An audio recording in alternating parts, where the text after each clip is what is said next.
Hey my listeners, कैसे हैं आप लोग। आ चुकी है आप लोगों के लिए सोल टू डेवल बॉस का न्यू एपिसोड। मैं हूं आपकी राइटर, आपके narrator Saumya Tripathi. And I hope so कि आपको स्टोरी पसंद आती है, और अगर आती है तो प्लीज़ अच्छे अच्छे कमेंट्स कर दिया करो, क्योंकि मेरे लिए वो बहुत ही ज़्यादा हेल्पफुल होता है। तो चलिए शुरू करते हैं प्यारी सी कहानी को। अब तक की कहानी में आप लोगों ने सुन लिया था कि किस तरह से श्रेजल रिया के फ़ोन को मांग करके आहन को इन्फॉर्म करने वाली होती है, लेकिन तभी उसका कॉल जो कि लगा तो आहान के पास था, लेकिन फ़ोन दूसरी तरफ से यशवीर उठाता है, क्योंकि इस वक्त आहान जो कि अपने किसी काम में व्यस्त थे। वो इस वक्त ज़रूरी मीटिंग कर रहे थे, जिसकी वजह से यशवीर ही श्रेजल से बात करता है। जहां श्रेजल को लगता है कि दूसरी तरफ कॉल पर आहान है, वहीं यशवीर को भी गलतफहमी हो जाती है और वो श्रेजल की आवाज़ को ठीक से समझ नहीं पाता। उसे लगता है कि दूसरी तरफ ज़रूर रिया का ही कॉल होगा, और उसे लगता है कि ज़रूर दूसरी तरफ रिया ने ही उसे फ़ोन किया है। वहीं नेटवर्क इशू और साथ ही पार्टी के ज़्यादा से ज़्यादा साउंड होने की वजह से दोनों को ही एक दूसरे की बात ठीक तरीके से क्लियर नहीं हो पा रही थी। श्रीजल ने अपनी तरफ से तो कोशिश कर दी थी कि वो हान को इन्फॉर्म कर दे कि वो क्लब आ चुकी है, मगर यशवीर तक ये बात पहुंच नहीं पाती और वो फ़ोन कट कर देता है। जहां पार्थिक, लिली और रिया काफ़ी ज़्यादा फॉरवर्ड थे, क्योंकि वो लोग हमेशा दिल्ली में रहा करते थे और दिल्ली में उनका हमेशा से बाहर आना जाना रहता था। क्लब वगैरह में वो काफ़ी ज़्यादा नॉर्मलाइज तरीके से जाते थे और उन लोगों के लिए ये कोई यूनिक बात नहीं थी। वहीं श्रेजल के लिए तो सब जगह काफ़ी ज़्यादा न्यू और काफ़ी ज़्यादा अनजान थी। इवन उसे यहाँ पर हल्का फुल्का डर भी लग रहा था। वैसे तो वो भी दिल्ली में ही रही थी, मगर वो काफ़ी ज़्यादा बैकवर्ड इलाके में रहती थी और उसके साथ ही साथ वो कभी भी ज़्यादा घर से बाहर नहीं निकलती थी। वो जैसे ही क्लब के अंदर की तरफ कदम को बढ़ाई थी, वहाँ की आवाज़ सुनकर ही उसको काफ़ी ज़्यादा अजीब लगता है।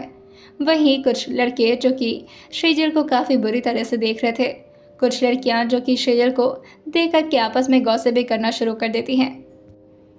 वहीं दिल्ली के वहीं उस क्लब के एंट्री गेट के पास श्रीजल को एक बॉडीगार्ड रोक लेता है। श्रीजल जो वैसे ही काफ़ी ज़्यादा डर रही थी और वो खुद के हाथों को आपस में बांधी हुई थी, वो जैसे उस बॉडीगार्ड को देखती है वो थोड़ा घबरा जाती है। वो बॉडीगार्ड जो कि उसके आइडेंटिटी प्रूफ मांगता है कि वो 18+ हुई है या नहीं। वहीं श्रीजल जो अपने सिर को हाँ में हिलाते हुए कहती है, मैं 18+ ही हूँ। वहीं वो बॉडीगार्ड थोड़ा तेज़ आवाज़ में कहता है, उससे हमें मतलब नहीं है मैडम, आप हमें बस जल्दी से अपना आइडेंटिटी प्रूफ दिखाइए, क्योंकि पीछे भी लाइन लगी हुई है। श्रेजल जो इतनी कड़क आवाज़ सुनकर के वैसे ही ज़्यादा डर जाती है और उसके हाथ भी थोड़ा बहुत कांपने लगे थे। श्रेजल जो कहती है, मेरे पास ऐसा तो कुछ नहीं है, और वो तीनों मेरे दोस्त हैं, वो लोग अंदर चले गए हैं। वो बॉडीगार्ड जो कहता है, तो फिर आप बाहर जाइए, आपको ऐसे अंदर एंट्री नहीं मिल सकती। और फिर वो श्रेजल को उसके बाजू पकड़ करके थोड़ा साइड कर देता है और बाकी लोगों को एंट्री देने लगता है। श्रेजल को समझ नहीं आता कि वो क्या करे, जिसकी वजह से वो फ़ोन मिलाना शुरू करती है। वो लिली को कॉल लगाती है, लेकिन लिली दूसरी तरफ से फ़ोन नहीं उठा रही थी। उसके पास रिया का फ़ोन तो था, मगर वो किसी काम लायक नहीं बचा था। वहीं इस वक्त श्रेजल जो कि बाहर ही खड़ी थी, वो भी क्लब के बाहर, जहाँ पर काफ़ी ज़्यादा लोग ड्रिंक करके आसपास इधर उधर घूम रहे थे।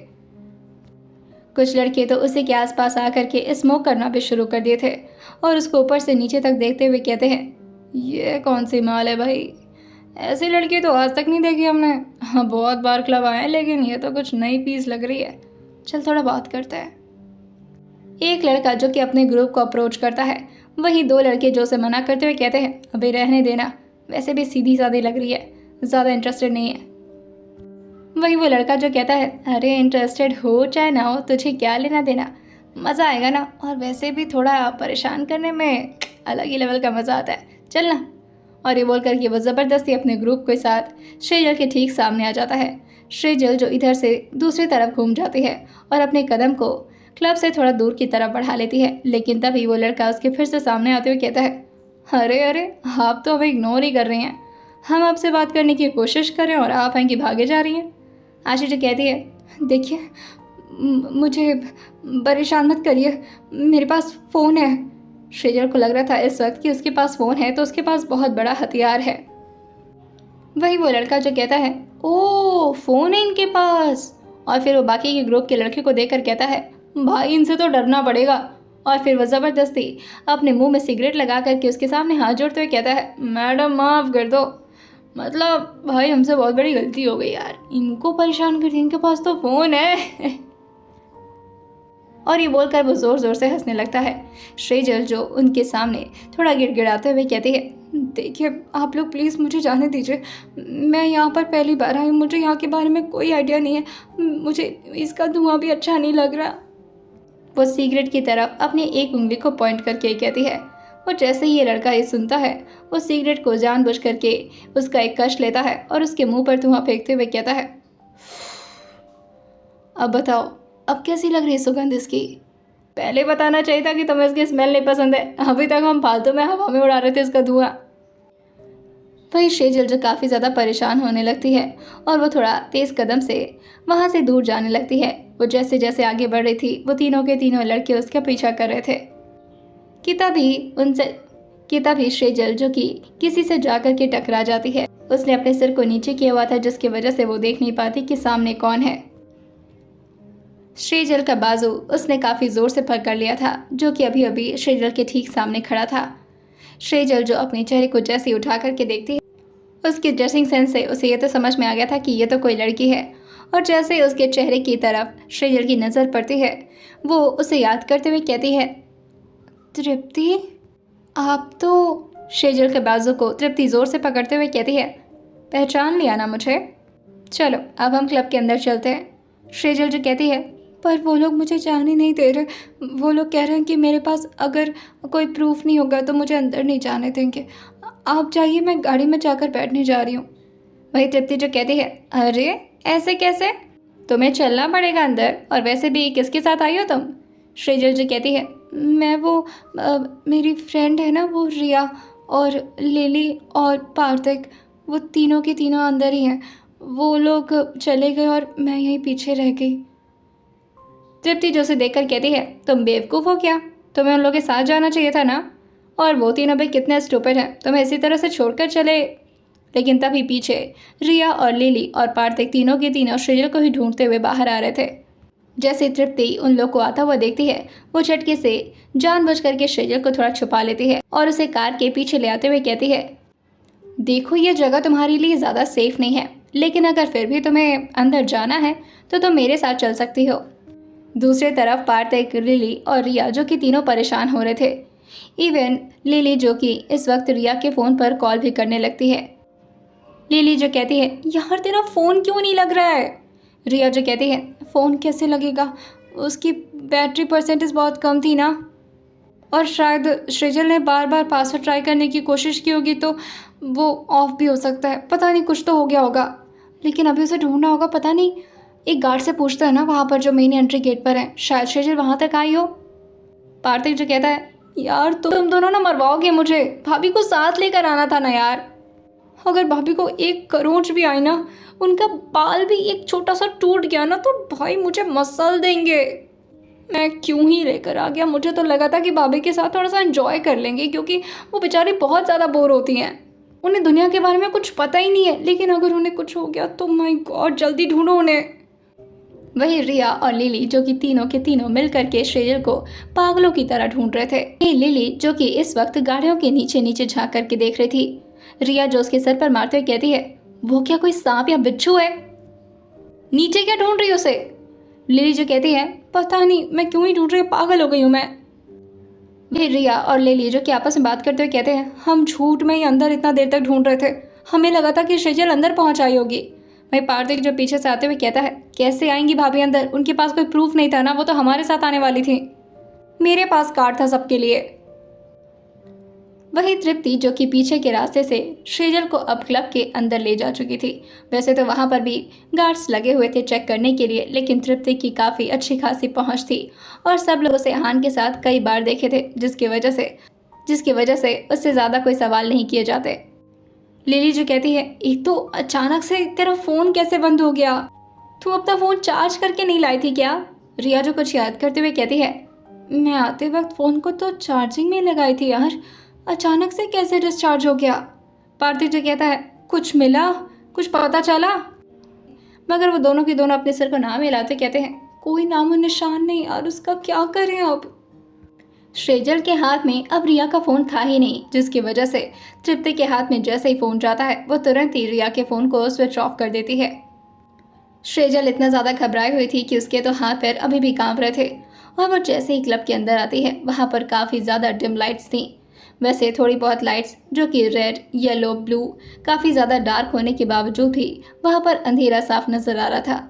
शेजल थोड़ा घबराते हुए कहती है, ये जगह मुझे पसंद नहीं आ रही। बस एक बार मुझे ना वो रिया, लिली या कार्तिक में से कोई मिल जाए, मुझे यहाँ से जाना है। तृप्ति जो कहती है, come on baby girl, just chill, अब यहाँ तक आ ही गई हो तो थोड़ा एंजॉय कर लो ना। वैसे भी ये मौका तुम्हें आहान तो देते नहीं होंगे, हमारे प्यारे आहान सर। शेजल जो तृप्ति की बात सुनकर कहती है, मुझे ये सब पसंद भी नहीं है और वैसे भी उन्हें भी ये सब नहीं पसंद होगा शायद। जैसे ही शेजल ने इतना बोला था, तृप्ति जो कि उसे काश पर बैठाते हुए कहती है, हाँ ये तो तुम्हारी बहुत बड़ी गलतफहमी है। आहान सर को तो ये जगह काफ़ी पसंद है और वैसे भी वो यहाँ पर आते हैं, इसी वजह से तो इस क्लब की रौनक कुछ ज़्यादा ही बढ़ी हुई है। अब सबको पता नहीं है ना कि वो इस वक्त बाहर गए हैं। यहाँ पर और भी बहुत सारे अच्छे अच्छे बिजनेस पार्टनर्स आते हैं उनके, और स्पेशली आहान को देखने के लिए, उनसे बातें करने के लिए, उनके साथ थोड़ा एंजॉय करने के लिए यहाँ पर लड़कियों की अलग लेवल की भीड़ होती है। तो मैं कुछ नहीं पता अभी आहान सर के बारे में। शेजल जैसे ये सुनती है वो अपने सर को नाम हिलाते ही कहती है, ऐसा नहीं है, वो ऐसे नहीं है, उन्हें ऐसी जगह नहीं पसंद। शेजल की बात सुनकर तृप्ति उस पर हंसते हुए कहती है, हाँ तुम अपनी तरह समझ रहे हो क्या उसको? वैसे मुझे कहना तो नहीं चाहिए, लेकिन मेरे तो एक्स बॉयफ्रेंड टाइप रह चुके हैं वो। मतलब तुमसे पहले उनका पूरा इंटरेस्ट मुझ में ही था और हम लोग साथ में काफ़ी ज़्यादा घूमा करते थे, कई रातें भी स्पेंड की हमने एक दूसरे के साथ। तो मैं फ़ोटोज़ दिखाऊं? शेजल जी कहती है, मुझे नहीं देखना ये सब, बस मुझे घर जाना है, बस एक बार मुझे बात करा दीजिए प्लीज़। आपके पास नंबर होगा ना? पार्थिक जी का तो नंबर होगा ना आपके पास? तृप्ति जो कहती है, नहीं मेरे पास पार्थिक वार्थिक का नंबर नहीं रहता, मेरे पास तो सिर्फ आहान सर का नंबर है, कहो तो उनसे बात करा दो। शेजल जो कहती है, अगर उन्हें पता चल गया कि मैं यहाँ पर आई हूँ वो तो, हाँ।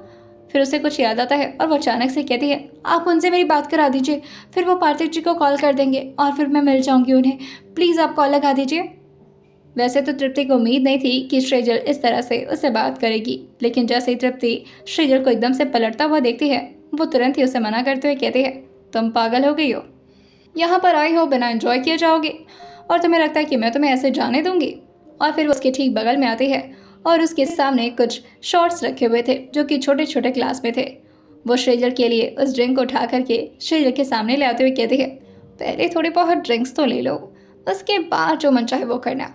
शेजल जी कहती है, नहीं मैं ये सब नहीं पीती, मुझे अच्छा नहीं लगता। तृप्ति जो कहती है, तुम्हें अच्छा नहीं लगता इसमें मेरी प्रॉब्लम नहीं है, अब मैंने बोला है तो तुम्हें पीना पड़ेगा। और ये बोल करके वो ज़बरदस्ती उसके होंठों पर वो शॉट लगाने लगती है, लेकिन शेजल जो उसे धक्का मारते हुए कहती है, मुझे नहीं पीना है।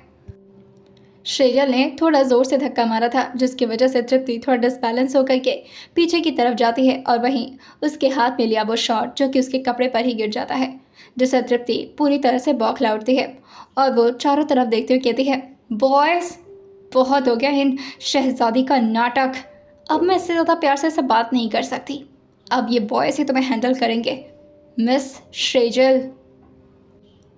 शेजल जैसे ही तृप्ति के पीछे इतने सारे लड़कों को देखती है जो कि काफ़ी ज़्यादा हष्ट पुष्ट लग रहे थे और देखने में ऐसा लग रहा था जैसे सबके सब पहलवान हो। उन सब ने एक ही तरीके का ड्रेस भी पहन रखा था, जैसे लग रहा था कि उन सब ने कोई यूनिफॉर्म पहन रखा है। इतने सारे लोगों को एक साथ देख करके शेजल घबरा गई थी। उन सब के सब ने अपने मुंह पर और अपनी आंखों पर मास्क लगाया हुआ था, जिसे देख करके उसे और ज़्यादा घबराहट महसूस होने लगती है। वहीं तृप्ति जो खड़े होकर के अपने स्ट्रेट गाउन को ठीक करती है और टिश्यू पेपर से अपने कपड़े पे गिरे वाइन को पोंछते हुए कहती है, अब क्या करोगे तुम? कहाँ भाग कर जाओगी मिस शेजल? वैसे तुम्हारे चक्कर में उस दिन ईरा ने बहुत बुरी तरीके से मेरे हाथ चलाए थे, तुम्हारी वजह से काफ़ी लॉस हो गया मुझे। अच्छे खासे पैसे भी मिल जाते थे आंसर से और अब तो वो भी नहीं मिलते। ऐसा लगता है जैसे वो मुझे पूरी तरह से भूल ही चुके हैं। उससे पहले तो महीने में कम से कम 4-5 बार वो मुझे बुला लिया करते थे। लेकिन अब तो ऐसा लग रहा है जैसे कि आजकल का ज़्यादा ही फेवरेट बन चुके हो तुम उनकी। श्रीजल जो कहती है, देखिए आपको जो चाहिए प्लीज़ आप आकर के आहान सर से बात कर लीजिएगा, वो आपकी सारी मांगे पूरी कर देंगे। मुझे जाने दीजिए, मुझे यहाँ नहीं रहना प्लीज़। तृप्ति जो कहती है, ओ बेबी गर्ल को डर लग रहा है, कुछ नहीं कर सकती ना तुम अब। वैसे तुम्हारी वजह से ही मेरी फ्रेंड सुहाना के हाथ की वो हालत हुई है ना, मुझे सब कुछ पता चल चुका है। तुम्हें पता भी है उस लड़की जो कि मेरी अपनी दोस्त थी, तुम्हारी बहन थी, वो उसके हाथ कटवा दिया आहान सर ने। और सिर्फ उसके नहीं बल्कि उसके मॉम के भी, जो कि तुम्हारी बुआ थी। तुम्हारी वजह से इतने लोगों को इतनी सारी प्रॉब्लम्स झेलनी पड़ रही हैं और तुम आराम से चैन से खुश हो, ये तो मुझसे देखा नहीं जाएगा। तो ऑब्वियसली आज तुम्हारे साथ कुछ तो गलत होगा। खैर तुम्हारे लिए कोई यूनिक बात तो है नहीं, वैसे भी आहान सर ने पहले भी तुम्हारे साथ कुछ ना कुछ तो गलत किया ही होगा। अब ऐसे थोड़ी ना तुम्हें 45 करोड़ में खरीद कर लाए थे वो। बताओ, यूज़ तो ऑलरेडी हो ही चुकी होगी ना तुम। तो जो चीज़ यूज़ हो ही चुकी है उसको दोबारा यूज़ कर लिया जाए या फिर कई बार यूज़ कर लिया जाए, कोई ख़ास फ़र्क नहीं पड़ता। श्रेजल को तो अभी ठीक से यूज़ का मतलब ही नहीं पता था। वो अपनी भौवें चढ़ाकर बस इस वक्त तृप्ति के सामने अपने हाथ को जोड़कर रिक्वेस्ट किए जा रही थी और अपने सर को ना में हिलाते हुए कहती है, नहीं प्लीज़, मुझे यहाँ डर लग रहा है, प्लीज़ मुझे जाने दीजिए। तृप्ति जो कहती है, अच्छा तुमने कितनी ज़िंदगियों को बर्बाद कर दिया है। सुहाना के बड़े भाई, उनके अंकल जिसको अब आहान सर ने नामर्द बना दिया है, उनकी ज़िंदगी तहस नहस कर दी, बुआ जी की ज़िंदगी तहस नहस कर दी और मेरी अपनी दोस्त सुहाना की भी लाइफ हेल बना दी आहान सर ने, वो भी सिर्फ तुम्हारी वजह से। इसका बदला तो मैं लेकर रहूँगी। तृप्ति जो श्रेजल को उसके गाल को पकड़ करके हिलाती है और फिर उसके फोरहेड पर ज़बरदस्ती किस करते हुए कहती है, good luck my baby girl. और फिर वो अपने बॉडीगार्ड को इशारा करते हुए कहती है, तुम सब इसे प्राइवेट एरिया में लेकर जाओ जहाँ पर तुम लोग के लिए रूम ऑलरेडी बुक कर दिया है। जाइए मैडम, आपका वेट हो रहा है वहाँ पर। Come on go baby. Shrijal जो कहती है, मुझे कहीं नहीं जाना, मुझे बस घर जाना है। तृप्ति जो कहती है, ठीक है फिर अगर तुम्हें खुद नहीं जाना है तो। और फिर वो एक बॉडीगार्ड को इशारा करती है जो कि आकर के श्रीजल को अपनी गोद में उठाने लगता है। श्रीजल जो काफ़ी ज़्यादा तड़प रही थी और वो बार बार अपने हाथ को भी छुड़ाती है और अपने आप को उससे दूर करने की कोशिश करती है, मगर उसका कोई ख़ास फ़ायदा नहीं हो पा रहा था। वो सब के सब काफ़ी ज़्यादा मस्कुलर और स्ट्रॉन्ग थे और श्रेजल के मरने से भी और श्रेजल के इधर उधर हिलने डुलने से उन लोगों को कोई फ़र्क नहीं पड़ता। तृप्ति जो उसकी हालत पर हंसते हुए अपने काउच पर आराम से आकर बैठती है और एक पैर को दूसरे पैर पर चढ़ाते हुए कहती है, बाय बाय।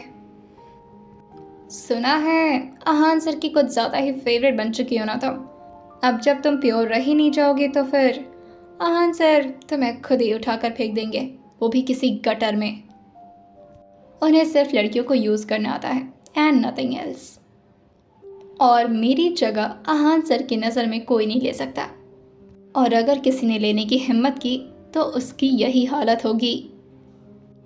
वहीं वो सारे बॉडीगार्ड्स जो कि मिलकर श्रीजल को अंदर की तरफ ले जाते हैं जहां पर पूरी तरह से शांति थी। ऐसा लग ही नहीं रहा था जैसे कि वो जगह भी क्लब के अंदर ही है। श्रीजल को काफ़ी ज़्यादा सुनसान जगह पर ले जाया जाता है और वहीं एक दरवाज़ा जो कि काफ़ी ज़ोर से खुलता है और श्रीजल को वो सब के सब अंदर ले जाने लगते हैं। वो लगभग 8 से 10 आदमी थे। वहीं वो सारे बॉडीगार्ड्स जैसे ही श्रेजल को अंदर लेकर आए थे, उसमें से एक बॉडीगार्ड ने श्रेजल को अपने कंधे पर उठाया हुआ था। श्रेजल लगातार अपने हाथ पैरों को मारी जा रही थी, मगर उनमें से किसी को भी इससे कोई फ़र्क नहीं पड़ता। वो थोड़ा आराम से श्रेजल को बेड पर पटकते हैं और वहीं उसके एक एक करके ऊपर आने लगते हैं। श्रेजल जो पहले अपने चेहरे को इधर उधर करती है और अपने हाथ को, मगर तब तक वो पूरी तरह से उन सारे आदमियों के हाथों से बंध चुकी थी। लेकिन जैसे ही उसके दुपट्टे को उसके सीने से हटाया जाता, उससे पहले ही बाहर का दरवाज़ा जो कि ज़ोर ज़ोर से कोई पीटना शुरू कर देता है और सब लोग जो कि अपने अपने पैंट से रिवॉल्वर भी निकाल लेते हैं। वहीं उनका लीडर जो कि दरवाज़ा धीरे से खोलता है और बाहर की तरफ झाँक कर देखता है, लेकिन बाहर तो तृप्ति खड़ी थी, जिसकी वजह से वो पूरी तरह दरवाज़ा खोलते हुए कहता है, मैडम आप। लेकिन तब तक तृप्ति जो कि एक कदम आगे बढ़ती है और धड़ाम से उन लोग के सामने गिर जाती है और वो अभी भी ऐसे छटपटा रही थी जैसे उसे किसी नागे ने डस लिया हो। वहीं पीछे से आता है हमारा क्यूट छोटा हीरो। जो कि काफ़ी टेंशन में आगे बढ़ते आ रहा था। वो छोटा सा रोबोट जो कि कोई और नहीं बल्कि हमारा क्यूट ईरा ही था। वो शेजल को देखकर कहता है, बहुत गलत किया तुमने। इसकी सज़ा मैं तुम्हें ज़्यादा देना नहीं चाहता क्योंकि ये अहांजर का परमिशन है। वैसे भी शेजल के साथ गलत करने की हिम्मत करके तुमने अपनी ज़िंदगी को पहले ही बर्बाद करवा लिया है। मुझे मज़ा आएगा तुम्हें पनिशमेंट देने में, लेकिन मैं अहांजर के कमांड पर ही ये कर सकता हूँ। वहीं तृप्ति जो कि उन सारे बॉडीगार्ड्स को देखकर कहती है, ये इसने मुझे मुझे 440 वोल्ट का करंट छुआ है, इसको छोड़ना मत। अभी भी उसकी पूरी शरीर कांपे जा रही थी और वो काफ़ी मुश्किल से बोल पा रही थी। वहीं शेजल जो कि तुरंत ही बेड पर उठ करके बैठ चुकी थी और जैसे वो ईरा को देखती है वो पूरी तरह से रोते हुए ईरा के पास आ जाती है। लेकिन जैसे वो ईरा के पास जाती, एक बॉडीगार्ड ने उसकी कमर को जोर से पकड़ा और उसे हवा में ही उठा लिया और ईरा के सामने सब अपनी बंदूक को कर देते हैं। ईरा जो कि जोर जोर से हंसने का साउंड इफेक्ट निकालते हुए कहता है, तुम लोग बहुत बेवकूफ हो। तुम लोग को क्या लगता है कि मेरे जैसे स्ट्रॉन्ग बॉडी पर तुम लोग की बुलेट काम करेगी? और फिर वो अपने मैग्नेटिक पावर को ऑन करता है और जैसे उसने अपने मैग्नेटिक पावर को ऑन करके थोड़ा लेवल बढ़ाया था, सारे के सारे बंदूक जो कि उसके बॉडी में आकर के चिपक जाते हैं। और अभी जिस बॉडीगार्ड ने शेजल को पकड़ रखा था वो उसके हाथ पर अपनी आंखों से जोर से वार करता है। जैसे उसने अपनी आंखों की लाइट को भी चेंज कर लिया था, वो अपने वाइट लाइट से चेंज करके अपने रेड लाइट को अपनी आंखों से निकालता है और डायरेक्टली उसके हाथ पर डालने लगता है, जिससे उस बंदे को काफ़ी ज़्यादा तकलीफ होता है और वो तुरंत ही शेजल को छोड़ देता है। जैसे ही शेजल को उस आदमी के हाथों से रिहा मिली थी, वो दौड़ करके ईरा के पास आती है और झुककर उसे गले लगाने लगती है। लेकिन तभी ईरा जो कि तुरंत ही उसे हल्का सा धक्का दे करके अपने पीछे करते हुए कहता है, इस वक्त हम गले नहीं लग सकते, हम बाद में ये सब करेंगे। फिलहाल मुझे इन सारे चंगू मंगू से लड़ने दो और तुम बस रोबोटिक फाइट का मजा लो। शेजल जो ईरा से कहती है, ये सब लोग बहुत खतरनाक है, तुम बहुत छोटे हो, कहीं ऐसा ना हो कि। ईरा जो से देखकर कहता है, मैं छोटा ही हूँ लेकिन छोटा पैकेट बड़ा धमाका हूँ, तुम उसकी चिंता बिल्कुल मत करो। अब तुम देखो कि मैं आखिर इतना महंगा क्यों हूँ।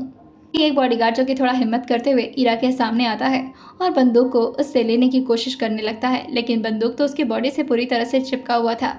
लेकिन जैसे ही ईरा ये देखता है वो उसके बाल को जोर से पकड़ता है और एक बार ही उसके बाल पर पकड़ने की वजह से उसके बाल जलने को हो गए थे। ईरा ने इस वक्त अपने बॉडी टेम्परेचर को काफ़ी ज़्यादा बढ़ा लिया था, जो बंदूक के शेप भी धीरे धीरे चेंज होने लगते हैं। और वहीं जो शख्स अभी ईरा के हाथों पकड़ाया हुआ था वो भी पूरी तरह से जलने लगता है। वो पहले तो सिर्फ उसका बाल पकड़ता है और फिर उसके हाथ को पकड़ता है और अपने बॉडी टेम्परेचर को अचानक से ही काफ़ी ज़्यादा इंक्रीज़ कर देता है। उसकी चीखें जो कि पूरे कमरे में गूंज जाती हैं। तृप्ति जो कि अभी भी लेटी ही हुई थी, वैसे वो लेटी नहीं थी बल्कि अभी भी उसकी बॉडी में रह रह करके झटका महसूस हो रहा था, जिसकी वजह से वो थोड़ा कांपते हुए इधर से उधर भागने की कोशिश करती है, मगर सिर्फ लेटे हुए ही, क्योंकि उसका पैर काम नहीं कर रहा था। अब वो आदमी तो पूरी तरह से लस्त पस्त हो चुका था जो कि अभी ईरा के हाथों पकड़ा था। बाकी बॉडीगार्ड्स जो उसके सामने आकर के लड़ना शुरू करते हैं। एक बॉडीगार्ड ने तो गलती से उसको ही उठा लिया था और जैसे ही वो उठाता है वो जोर से चिल्लाते हुए कहता है, मेरा हाथ। ईरा जो अपने हाथ को उसके मुंह पर दबाते हुए कहता है, शट अप, देख नहीं रहा मेरी फ्रेंड डर रही है, और वो सिर्फ मेरी फ्रेंड नहीं है बल्कि मेरे बॉस की वाइफ है और उसका ख्याल रखने के लिए मुझे बॉस ने स्पेशली बुलाया है। उसने जैसे ही उस आदमी के मुंह पर हाथ रखा था, उस आदमी का मुंह जो कि पूरी तरह से जल जाता है और जैसे ही ईरा ने उसके मुंह से हाथ हटाया था ऐसा लग रहा था कि जैसे बेचारे के शक्ल पर कभी उसके होंठ रहे ही ना हो। शेजल ये सब देखकर थोड़ा घबराने लगती है। सबके हाथ पैर जो कि इस तरह से बुरी तरह जल चुके थे। ईरा जो कि सबको काफी बुरी तरह से लस्त पस्त कर देता है। वही शेजल ये सब देख करके थोड़ा घबराना शुरू कर दी थी, जिसकी वजह से ईरा और ज्यादा इस नाटक को कंटिन्यू नहीं रखना चाहता। वैसे तो उसको किसी को भी मारने का अलाउंस नहीं मिला था, जिसकी वजह से वो किसी को मारता तो नहीं, लेकिन ऐसे अधमरे हालत में छोड़ता है कि कोई जिंदा रहने लायक भी नहीं बचता। वहीं तृप्ति के बाल जो कि पूरी तरह से बुरे बन चुके थे, क्योंकि उसे इस तरह से झटका मिला था कि उसके ऐसा लग रहा था जैसे तृप्ति के बालों पर ग्रेविटी काम ही ना कर रही हो। उसके बाल ऊपर की तरफ पूरी तरह से खड़े हो गए थे और ये लोग तृप्ति को काफी ज्यादा फनी बना रहा था। आइए जानते आने वाले एपिसोड में अब क्या होगा आगे, और सुनते रहिए सोल टू डेविल बॉस सिर्फ और सिर्फ स्टोरी विद सौम्या के साथ।